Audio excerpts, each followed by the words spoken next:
दोस्तों इमेजिन करो दो दोस्त थे, रॉकी और सनी। रॉकी पढ़ाई में काफी कमजोर है, वो बहुत मुश्किल से पासिंग मार्क्स लेके आता है। और सनी पढ़ाई में काफी स्ट्रांग है, उसको हमेशा फर्स्ट रैंक मिलता है। उसकी टीचर्स उसे हमेशा कहती है कि सनी बड़ा होकर जरूर कामयाब इंसान बनेगा। फिर जब दोनों की डिग्री कंप्लीट होती है तो सनी को फौरन एक अच्छी जॉब मिल जाती है और रॉकी को जॉब ढूंढने के लिए काफी स्ट्रगल करना पड़ता है। लेकिन जब ये दोनों 10 साल बाद अपने कॉलेज की रीयूनियन पार्टी में मिलते हैं तो रॉकी एक बहुत ही महंगी कार में आता है और वो काफी अमीर हो चुका होता है, और सनी टैक्सी में आता है और वो इतना अमीर भी नहीं होता है। तो सारे कॉलेज के फ्रेंड्स ये सीन देख के काफी चौंक जाते हैं कि जो बच्चा पढ़ाई में टॉप आता था वो फाइनेंशियली स्ट्रगल करता हुआ नजर आ रहा है, और जो बच्चा पढ़ाई में बुद्धू था वो इतना अमीर कैसे हो गया। तो जब सारे फ्रेंड्स उनसे बात करते और उनसे पूछते कि वो आजकल क्या कर रहे हैं, तो सनी कहता है कि वो एक मल्टीनेशनल कंपनी में एक जॉब करता है और उसकी कंपनी का वर्क कल्चर काफी अच्छा है। उसे मेडिकल इंश्योरेंस, कंपनी ट्रांसपोर्ट और दूसरी बहुत सारी फैसिलिटीज मिलती है। और जब लोग रॉकी से पूछते हैं कि वो आजकल क्या कर रहा है तो वो बस इतना ही कहता है कि वो काफी सारे बिजनेस का और सनी की कंपनी का भी एक इन्वेस्टर है। तो इन 10 साल में इन दोनों ने क्या किया इसको हम आगे वीडियो में समझेंगे, लेकिन उसको समझने के लिए दोस्तों आप लोग मुझे एक बात सच सच बताओ, हम मेजॉरिटी मिडिल क्लास फैमिलीज में बच्चों को क्या सिखाया जाता है कि बेटा डिग्री ले लो, मेहनत करके जॉब करो और जितना मिल जाए उसमें खुश रहो, क्योंकि ज्यादा पैसा मतलब ज्यादा प्रॉब्लम्स। अगर आपके पास एक अच्छी डिग्री है, एक सेफ जॉब है तो वो सबसे बेस्ट है। और स्टॉक मार्केट में पैसा इन्वेस्ट करना सबसे रिस्की होता है, क्योंकि इन्वेस्टिंग सिर्फ अमीर लोगों के लिए होती है जिनके पास बहुत सारे पैसे होते हैं। मिडिल क्लास लोग तो बस सेव ही कर सकते हैं, और आपको तब तक काम करना होगा जब तक आपका बेटा बड़ा ना हो जाए और वो जिम्मेदारी ले ले पैसे कमाने की, तभी आपको आराम मिलेगा और आप चैन से बाकी की जिंदगी काट सकोगे। और दोस्तों बहुत सी फैमिलीज में तो इन्वेस्टिंग और स्टॉक मार्केट को लेकर कभी बात ही नहीं होती है। हम सिर्फ देखते हैं कि कैसे हमारे डैडी ने या उनके डैडी ने बूढ़े होने तक काम किया और घर को चलाया। तो ज्यादा काम करना एक बहुत ही गर्व वाली बात होती है कि देखो आपके डैड की इतनी ज्यादा उम्र होने के बाद भी वो ऑफिस जाते हैं। और हम बचपन से देखते हैं कि कैसे हमारे डैडी बीमार होके भी काम पर जाते थे, बारिश के मौसम में तेज बारिश से लड़कर भी वो काम पर जाते थे, क्योंकि अगर ऑफिस नहीं जाएंगे तो सैलरी कैसे मिलेगी और घर कैसे चलेगा। तो कभी कभी आपने भी सोचा होगा कि काश हमारे पास किसी तरह से इतने पैसे आ जाए कि हम रिलैक्स होके अपनी पूरी लाइफ टाइम उसे स्पेंड करें और हमें कभी पैसों की चिंता करनी ही ना पड़े, या फिर हमें घर बैठे बैठे कोई काम नहीं करने की एक रेगुलर इनकम मिल जाए और हमारे बैंक अकाउंट में ऑटोमेटिकली हमारी इनकम डिपॉजिट हो जाए। अब दोस्तों जितनी अच्छी बात ये सुनने में लगती है, मेजॉरिटी लोगों को ये उतना ही नामुमकिन लगता है। कुछ लोगों के तो दिमाग में ये ख्याल आएगा ही नहीं कि ऐसा कैसे हो सकता है, बिना काम किए हम सैलरी अर्न कैसे कर सकते हैं। लेकिन दोस्तों सच ये है कि फाइनेंशियल फ्रीडम का ड्रीम हमारी लाइफ में काफी इजीली पॉसिबल है, क्योंकि दुनिया में दो टाइप के लोग होते हैं। एक वो जो जॉब्स देते हैं यानी बिजनेसमैन और इन्वेस्टर्स, और दूसरे वो जो जॉब्स लेते हैं यानी एम्प्लॉयज और लेबर्स। तो जब आप दूसरी कैटेगरी में रहते हो तो आपको ज्यादा इनकम तभी मिलेगी जब आप ज्यादा मेहनत करते हो, लेकिन जब आप पहली कैटेगरी में रहते हो तो आपको ज्यादा इनकम तब मिलेगी जब आपके एम्प्लॉयज ज्यादा मेहनत करते हैं। जैसे इमेजिन करो आपका एक पुराना कॉलेज फ्रेंड है रमेश, जो एक फास्ट फूड का बिजनेस रन करता है। उसके स्टोर का नाम है पैराडाइज पिज्जा, और वो आपसे कहता है कि उसे एक्स्ट्रा फंड्स की जरूरत है अपने बिजनेस को ग्रो करने के लिए, क्योंकि उसके स्टोर में हमेशा कस्टमर्स की भीड़ होती है और उसके पास कस्टमर्स दूर दूर से आते हैं पिज्जा लेने के लिए। तो वो दूसरे लोकेशंस पे अपने स्टोर्स ओपन करना चाहता है, लेकिन उसके पास उतने पैसे नहीं है। फिर वो आपको अपना पूरा बिजनेस प्लान समझाता है कि वो उसे कैसे ग्रो करेगा, कितने एम्प्लॉयज हायर करेगा और उन्हें कैसे मैनेज करेगा। फिर वो अपना पास्ट परफॉर्मेंस भी शो करता है कि उसने अभी तक कितना प्रॉफिट कमाया और वो डिफिकल्ट सिचुएशन को कैसे हैंडल करेगा। तो आपको ये बिजनेस काफी पसंद आता है और आप कन्विंस हो जाते हो कि ये बिजनेस फ्यूचर में बहुत सक्सेसफुल होगा। लेकिन प्रॉब्लम ये है कि रमेश को 20 लाख रुपीस की जरूरत है और आपके पास उतने पैसे नहीं है, तो आप उसे अगले दिन वापस आने को कहते हैं। फिर जब वो अगले दिन आता है तो आप अपने 3 और फ्रेंड्स को अपने साथ बुलाते हो और फिर रमेश वही बिजनेस प्लान आप सबको एक्सप्लेन करता है और आपके तीनों फ्रेंड्स भी फौरन कन्विंस हो जाते हैं उसमें इन्वेस्ट करने के लिए। फिर आप चारों मिलके उसमें 5-5 लाख रुपया इन्वेस्ट करते हो और उसके बदले में आप चारों को उस बिजनेस की 10% ओनरशिप मिल जाती है। मतलब उस बिजनेस के अभी 5 ओनर्स है, एक है रमेश और बाकी आप 4। रमेश के पास 60% ओनरशिप है क्योंकि वो उस बिजनेस में मेहनत भी करेगा और वो उसे काफी टाइम से रन भी करता आ रहा है। फिर उसके बाद रमेश आपको हर साल ईमेल सेंड करता है जहां वो एकदम डिटेल में आपको एक्सप्लेन करता है कि उसने अभी तक कितना प्रॉफिट कमाया, कहाँ कहाँ खर्चे किए, वो फ्यूचर में और ग्रोथ के लिए क्या प्लान कर रहा है और वो अपने प्रॉफिट का कितना % आपको हर साल पे करेगा। तो ये जो रमेश के बिजनेस में आपने 10% इन्वेस्ट किया, इसको हम कहेंगे कि आपने उसकी कंपनी के 10% शेयर्स खरीदे, क्योंकि आप सभी पार्टनर्स ने मिलकर उस कंपनी के प्रॉफिट को शेयर करने के लिए अग्री किया है। और जो ईयरली प्रॉफिट आपको मिलेगा उसे हम डिविडेंड्स कहेंगे, जिसके लिए आपको कुछ करने की जरूरत नहीं होगी, आपको घर बैठे बैठे वो प्रॉफिट मिलेगा क्योंकि आप उस कंपनी के एक पैसिव इन्वेस्टर हो। अब दोस्तों एक्चुअली में बहुत लोगों के पास रमेश जैसे फ्रेंड्स नहीं होते जो उनके घर का दरवाजा खटखटाए अपने बिजनेस में इन्वेस्ट करने के लिए, और सभी के पास लाखों रुपए की सेविंग्स नहीं होती है। इसीलिए हमारे लिए शेयर मार्केट बहुत ही यूजफुल होता है क्योंकि इस मार्केट के जरिए हम हजारों सक्सेसफुल कंपनीज में से किसी अच्छी कंपनी को पिक करके उसमें इन्वेस्ट कर सकते हैं। और इस मार्केट का सबसे बड़ा रोल ये है कि जब भी आप किसी शेयर को बाय करते हो तो एक्चुअली में आप किसी स्टॉक या शेयर को नहीं खरीद रहे होते और ना ही आप स्टॉक में इन्वेस्ट कर रहे होते, बल्कि आप उस स्टॉक के जरिए उस कंपनी में इन्वेस्ट करते और आप उस बिजनेस के पार्टनर बन जाते हो। और स्टॉक मार्केट से भी आपको रेगुलर इनकम मिलती है डिविडेंड के जरिए। बस प्रॉब्लम ये है कि जब लोगों को एक छोटा सा डिविडेंड मिलता है तो वो ये सोचते हैं कि इतने से डिविडेंड से उनका क्या होगा, लेकिन लोग ये नहीं देखते कि उन्हें इन्वेस्ट भी एक छोटा अमाउंट ही किया है। तो एक्चुअली में ये एक एडवांटेज है कि आप एक छोटी कीमत जैसे 500 या 1000 रुपए से भी इन्वेस्टिंग शुरू कर सकते हो और काफी कम एज से स्टार्ट कर सकते हो, और इसके लिए आपको कहीं पे जाने की भी जरूरत नहीं है। ये सारा इन्वेस्टिंग का खेल और बिजनेस को समझने का काम हम घर बैठे बैठे बहुत ही आसानी से कर सकते हैं। लेकिन दोस्तों बहुत लोगों को ये स्टॉक मार्केट और इन्वेस्टिंग काफी कॉम्प्लिकेटेड लग सकता है, क्योंकि अगर आप कोई फाइनेंशियल न्यूज चैनल देखोगे तो वो आपको एक ही स्क्रीन पे इतनी सारी चीजें दिखाएंगे कि आप कंफ्यूज हो जाओगे कि यहाँ पे हो क्या रहा है। या फिर अगर आप कोई यूट्यूब वीडियोस देखोगे तो वो कहेंगे कि आपको कौन सा स्टॉक आज खरीद के कल सेल करना है, फिर कौन सा कल खरीद के उसे परसों सेल करना है, और एक ही स्टॉक के लिए किसी से आपको बाय करने की एडवाइस मिलेगी और किसी और से आपको सेल करने की एडवाइस मिलेगी। तो इसीलिए अगर आप दूसरों की सुनोगे तो आप कभी वेल्थ क्रिएट कर पाओगे नहीं, क्योंकि आपको बिजनेस में कॉन्फिडेंस होना चाहिए उसे लॉन्ग टर्म के लिए होल्ड करने के लिए। तो अब आप सोच रहे होगे कि हमारे पास अच्छी कंपनी का आइडिया और कॉन्फिडेंस आएगा कहाँ से। तो दोस्तों सच ही है कि हम अपने चारों तरफ से अच्छे बिजनेस से घिरे हुए होते हैं। जैसे इमेजिन करो कि आप सुबह सुबह चाय पीते पीते ये सोचते हो कि आप अपने पैसे कहाँ इन्वेस्ट करोगे, और अचानक से आप ये सोचते हो कि यार मैं टाटा टी पीता हूँ और ब्रिटानिया की बिस्किट साथ में खा रहा हूँ और ये चीज तो मैं पिछले काफी सालों से कर रहा हूँ, तो ये कंपनी में इन्वेस्ट करना कैसा होगा, क्योंकि आप इनके डेली कस्टमर हो।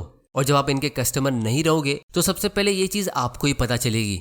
तो इस सिचुएशन में अगर आप इन कंपनीज पे रिसर्च करते हो तो ये एक अच्छा स्टार्टिंग पॉइंट होता है, क्योंकि आपका फोकस कंपनी के बिजनेस और उसके प्रोडक्ट पे, ना कि स्टॉक के प्राइस पे। अब ऐसा नहीं है कि आपको वही 2 कंपनीज में इन्वेस्ट कर लेना चाहिए, लेकिन अगर आप ऐसी किसी कंपनी में जैसे सुज़लॉन एनर्जी या DHFL के शेयर्स खरीद लेते हो ये सोच के कि इनका शेयर प्राइस ऊपर जा सकता है, तो ये एक टाइप की गैम्बलिंग हो जाती है। क्योंकि शॉर्ट टर्म में स्टॉक का प्राइस रैंडमली फ्लक्चुएट होता है, लेकिन लॉन्ग टर्म में स्टॉक का प्राइस उसके बिजनेस के परफॉर्मेंस को फॉलो करता है। और सच ये है कि बहुत ही कम लोग स्टॉक मार्केट में किसी कंपनी पे फोकस करके उसके शेयर्स बाय करते हैं, जिसका मतलब ये है कि मेजॉरिटी लोग इसमें गैम्बलिंग करते हैं, और इसीलिए 99% मिडिल क्लास लोग इसमें पैसा लूज करते हैं, क्योंकि मेजॉरिटी लोग जॉब्स करते हैं जिनको बिजनेस की इतनी नॉलेज होती नहीं है। तो इसीलिए अब हम ये समझते हैं कि जब आपके दिमाग में कोई स्टॉक का आइडिया आता है या फिर आपको कहीं से स्टॉक की टिप मिलती है तो आप उसमें रिसर्च कैसे और कहाँ कर सकते हो। तो यहाँ पे बिजनेस को स्टडी करने के लिए मैं टिकर टेप यूज कर रहा हूँ, जहाँ से हम ऑलमोस्ट सारी पब्लिक कंपनीज का पब्लिक डेटा एनालाइज कर सकते हैं। इसकी लिंक आपको नीचे डिस्क्रिप्शन में मिल जाएगी, आप वहां जाके इसे चेक कर सकते हो। तो एग्जाम्पल के लिए हम एक सिंपल कंपनी की बात करते हैं, ब्रिटानिया इंडस्ट्रीज के बारे में आप सभी लोग जानते होंगे। इनकी बहुत तरह की बिस्किट्स आती है जो बच्चों से लेके बूढ़े तक सब खाते हैं। तो जब भी आप किसी बिजनेस को स्टडी करते हो तो सबसे पहले आपको उसके सेल्स को देखना चाहिए, क्योंकि अगर कंपनी का सेल नहीं होगा तो फ्यूचर में वो कंपनी नहीं होगी। तो यहाँ पे हम फाइनेंशियल्स पे जाके कंपनी के 10 साल पहले का रेवेन्यू चेक करते हैं। अब ये नंबर करोड़ में है, तो आप देख सकते हो 2012 में कंपनी ने 5.5 थाउजेंड करोड़ का सेल किया। फिर नेक्स्ट ईयर इन्होंने 6.2 थाउजेंड करोड़ का बिजनेस किया, फिर उसके बाद 6.9, फिर 8,000, और इसी तरह ये बिजनेस ग्रो होते होते अभी 13,000 करोड़ का हो गया है। तो आपको एक पैटर्न क्लियरली दिख रहा है कि कंपनी का सेल्स कंसिस्टेंटली हर साल इंक्रीज हो रहा है। तो आपको एक कॉमन सेंस लगा के सोचना है कि आपको क्या लगता है अगले कुछ सालों में ये सेल्स इंक्रीज होगा या कम होगा। इस चीज का जवाब आप लोग मुझे नीचे कमेंट करके देना। फिर हम इसका प्रॉफिट मार्जिन चेक करेंगे, क्योंकि सेल्स में से कंपनी को बहुत सारे एक्सपेंसेस माइनस करने होते हैं और जो लास्ट में बच जाता है वही कंपनी का प्रॉफिट होता है, जिससे कंपनी की इंट्रिंसिक वैल्यू ग्रो होती है। तो प्रॉफिट मार्जिन के लिए हम यहाँ पे मार्जिन व्यू सिलेक्ट करेंगे। 10 साल पहले कंपनी का नेट इनकम मार्जिन यानी प्रॉफिट मार्जिन 3.6% का था, यानी कंपनी के हर 100 रुपए के सेल्स के बदले कंपनी को सिर्फ 3.6 रुपीज का प्रॉफिट हो रहा था, जो एक्चुअली में बहुत ही कम है। इसीलिए कंपनी ने इस पे फोकस करना शुरू किया और फिर अगले साल इनका प्रॉफिट मार्जिन 4.16% में इंक्रीज हुआ, और फिर उसके अगले साल 5.69% में इंक्रीज हुआ, और फिर उसके अगले साल 8.5%। मतलब कंपनी का सेल्स तो हर साल इंक्रीज हो ही रहा है और उसके ऊपर हर साल ज्यादा प्रॉफिट्स भी कमा रही है। और इसी तरह हर साल इनका प्रॉफिट मार्जिन इंक्रीज होके ये अभी 13.8% का हो गया है, जो एक बहुत ही अच्छा नंबर है। फिर इसके बाद हम कंपनी का डिविडेंड पे आउट रेशियो देखेंगे, मतलब कंपनी कितना परसेंट शेयर होल्डर्स को डिविडेंड के जरिए देती है और कितना अपने पास रखती है ग्रो होने के लिए। तो यहाँ पे हम देख सकते हैं 2012 में कंपनी ने अपनी आधी अर्निंग्स शेयर होल्डर्स को पे की थी। 8 रुपीज पर शेयर की अर्निंग्स में से इन्होंने 4 रुपीज डिविडेंड में पे किया और फिर इसके बाद कंपनी ने अपना पे आउट रेशियो कंसिस्टेंट रखा 30% के पास, जो एक बहुत ही अच्छा सिग्नल है। इससे हमें क्लियरली दिखता है कि कंपनी अपना बचा हुआ 70% री इन्वेस्ट कर रही थी और अपने बिजनेस को ग्रो कर रही थी। और फिर अच्छा प्रॉफिट कमाने के बाद और अपनी अर्निंग्स को सेव करने के बाद पिछले साल 2021 में इन्होंने एक बड़ा स्पेशल डिविडेंड पे किया। तो इससे आपको एक चीज क्लियरली समझ आ गई होगी कि जो कंपनी जेन्युइनली अपने बिजनेस पे फोकस करती है और अपने शेयर होल्डर की वेल्थ को इंक्रीज करने पे फोकस करती है, तो वो घुमा फिरा के अपना सारा प्रॉफिट्स हम शेयर होल्डर्स को ही देती है। तो जब भी आप किसी स्टॉक के बारे में सुनते हो या आपको किसी स्टॉक में इन्वेस्ट करना है, तो उसके कुछ फाइनेंशियल नंबर्स को आप यहाँ पे आके देख सकते हो कि कंपनी का सेल्स कितना ग्रो हो रहा है और कंपनी प्रॉफिट कमाती भी है या नहीं, कंपनी कोई कर्जे में डूबी तो नहीं है, या उनमें कोई रेड फ्लैग्स तो नहीं है, मतलब फ्रॉड्स एक्सेट्रा एक्सेट्रा। तो जब आपको कोई कंपनी अच्छी लगती है और आपको उसमें इन्वेस्ट करना है, तो आप उसमें एक छोटे अमाउंट से इन्वेस्टिंग शुरू कर सकते हो। जैसे आप उसका एक शेयर खरीद सकते हो ट्रैकिंग पोजीशन के लिए, जहां से फिर आप उसको और स्टडी करना शुरू करोगे। तो अब हम ये समझते हैं कि आप किसी स्टॉक में इन्वेस्ट कैसे कर सकते हो। तो जब भी आपको पैसा सेव करना होता है तो आपको एक बैंक अकाउंट ओपन करना होता है। उसी तरह जब आपको किसी बिजनेस में इन्वेस्ट करना होता है तो आपको एक इन्वेस्टमेंट अकाउंट ओपन करना होता है, जिसको हम डीमैट और ट्रेडिंग अकाउंट कहते हैं। अब यूजुअली जब आपको कोई बैंक अकाउंट ओपन करना होता है तो आपको एक अमाउंट डिपॉजिट करना होता है, फिर एक मिनिमम बैलेंस भी रखना होता है और फिर बहुत सारी हिडन फीस होती है, जैसे डेबिट कार्ड की 200-300 रुपए की annual maintenance fees, SMS alert की अलग फीस होती है और ज़्यादा पैसा विड्रॉ करने पे अलग चार्जेस होते हैं। लेकिन जहाँ बात आती है इन्वेस्टमेंट अकाउंट की, तो हमारे पास इंडिया में बहुत सारे ऐसे ब्रोकर्स है, जैसे मैं पर्सनली एंजल ब्रोकिंग यूज़ करता हूँ। तो यहाँ पे आपको कोई भी जॉइनिंग फीस चार्ज नहीं होती है और आपको कोई मिनिमम बैलेंस या शेयर्स खरीदने की जरूरत नहीं है। आप जब भी और जितना अमाउंट इन्वेस्ट करना चाहते हो आप इसके जरिए कर सकते हो और ये बस आपको एक एनुअल मेंटेनेंस फी चार्ज करते हैं जो 200 रुपए के आसपास होती है। और फिलहाल इनका एक ऑफर चल रहा है जहाँ पे ये first year annual maintenance free दे रहे हैं। और जब आप लॉन्ग टर्म के लिए शेयर्स बाय करते हो तो आपको कोई भी ब्रोकरेज भी चार्ज नहीं होती है। और दोस्तों, डायरेक्ट स्टॉक इन्वेस्टिंग में सबसे अच्छी बात ये होती है कि जो आपके शेयर्स होते हैं वो ब्रोकर के पास नहीं बल्कि एक सेंट्रल डिपॉजिटरी के पास जमा होते हैं। और उसके साथ में जिस कंपनी के आप शेयर्स खरीदते हो तो उस कंपनी के रजिस्टर में भी आपका नाम ऐड होता है कि इतने शेयर्स इस आदमी के हैं और उसने इस डेट में उसे बाय किया और इसकी पर्सनल डिटेल्स ये है और उसका बैंक अकाउंट नंबर ये है, एक्सेट्रा एक्सेट्रा। और यही रीजन है कि जब कंपनी अच्छा प्रॉफिट कमाती है तो वो अपना डिविडेंड डायरेक्टली शेयर होल्डर्स के अकाउंट में ट्रांसफर करती है। इसमें कोई भी ब्रोकर इन्वॉल्व नहीं होता है।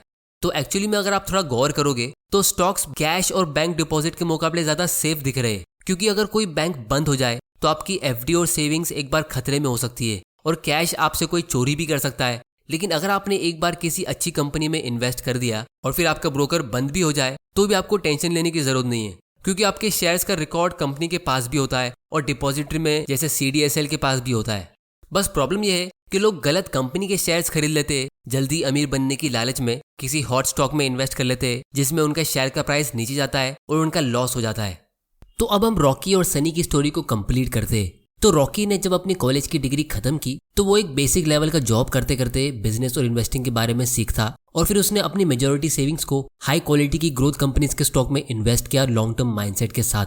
और सनी ने कभी ज्यादा सेव किया ही नहीं और जितना भी थोड़ा बहुत वो सेव करता था तो वो उसे किसी सेफ गवर्नमेंट बॉन्ड या FD में इन्वेस्ट करता जो इन्फ्लेशन यानी महंगाई से भी कम रिटर्न दे रहा था, या फिर वो एंटरटेनमेंट के लिए किसी हॉट स्टॉक में इन्वेस्ट कर देता। तो सनी ने पैसा कमाया बहुत था, लेकिन वो अपने कैपिटल को ग्रो करना तो दूर उसे प्रिजर्व भी नहीं कर पाया। और दोस्तों, सबसे सैड बात यह है कि 99% इंडियंस ऐसी ही सनी जैसी अपनी लाइफ गुजार देते हैं।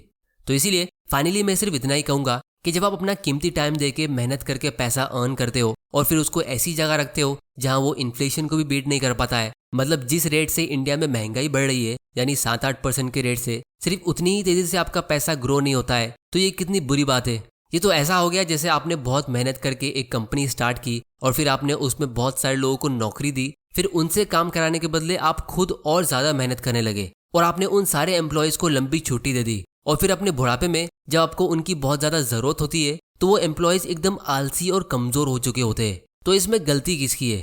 तो इसीलिए पैसा भी टाइम के साथ बूढ़ा होते रहता है और उसकी वैल्यू टाइम के साथ कम होती रहती है।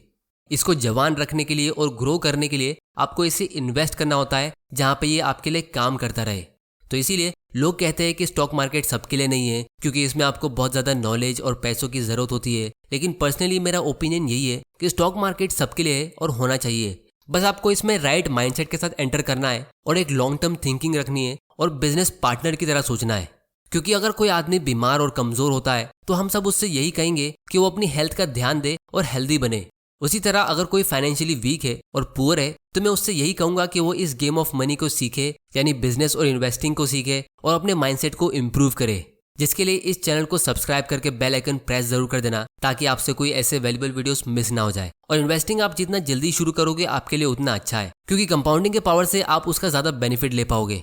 तो दोस्तों आज की वीडियो में इतना ही। टिकर टिप्स से स्टॉक को एनालाइज करने की लिंक और फ्री में एक इन्वेस्टमेंट अकाउंट ओपन करने की लिंक नीचे डिस्क्रिप्शन में, आप वहां जाके उसे चेक कर सकते हो। और आप लोग मुझे नीचे कमेंट करके बताओ कि मैं कौन सी टॉपिक पे फ्यूचर वीडियोस बनाऊं। वीडियो पसंद आया तो इसे लाइक करो, नहीं पसंद आया तो डिसलाइक करो। आपका वैल्यूएबल टाइम देने के लिए thank you and good bye.